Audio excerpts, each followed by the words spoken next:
চাকসু নির্বাচনে প্রার্থীদের জন্য 18 দফার কঠোর আচরণবিধি ঘোষণা করেছে নির্বাচন কমিশন। এ নিয়ে আলোচনাতে সরাসরি যোগ দিচ্ছেন আমাদের সহকর্মী আজিজা হক পায়েল। পায়েল, চাকসু নির্বাচন নিয়ে সবশেষ কি তথ্য রয়েছে আপনার কাছে, বিস্তারিত জানাবেন।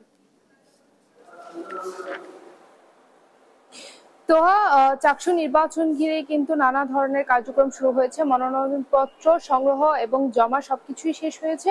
আজকে কিন্তু মনোনয়ন যারা প্রত্যাহার করতে চায়, প্রত্যাহারের শেষ দিন ছিল আবেদনের। এখন পর্যন্ত 6 জনের আবেদন জমা পড়েছে এমনটি জানতে পেরেছি। তবে এই আবেদনপত্র জমা পড়ার সময় আরো বাড়িয়েছে।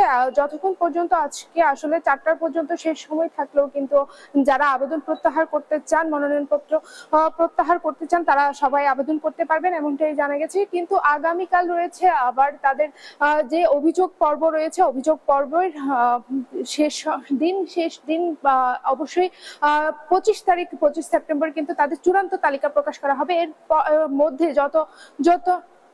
যত অভিযোগ রয়েছে সবকিছুই দেওয়া হবে এবং জানানো হবে। এরপরে কিন্তু 25 তারিখ চূড়ান্ত তালিকা প্রকাশের পর কোনো কিছুই আর কোনো কিছুই আসলে শোনা হবে না এমনটা জানিয়েছেন। তবে কিছুক্ষণ এখন নির্বাচন কমিশন একটি বৈঠক বসেছেন। নির্বাচন কমিশন একটা বৈঠক বসেছেন। সেই বৈঠক শেষে কিন্তু কিছুক্ষণ পরে সাংবাদিকদের জানানো হবে যে আসলে কতজন মনোনয়নপত্র এই পর্যন্ত আবেদন করেছেন এবং কি অভিযোগ রয়েছে সবকিছুই জানা যাবে। এখন পর্যন্ত যে 6 জন আবেদন করেছেন সেই 6 জনের মধ্যে কেন্দ্রে রয়েছে 3 জন, আর বাদ বাকিগুলো বিভিন্ন প্যানেলের এবং বিভিন্ন হল এবং হোস্টেল মিলে 6 জনের আবেদন জমা পড়েছে। যে 3 জন আসলে কেন্দ্র থেকে দিয়েছেন তাদের সাথে আমরা কথা বলেছি।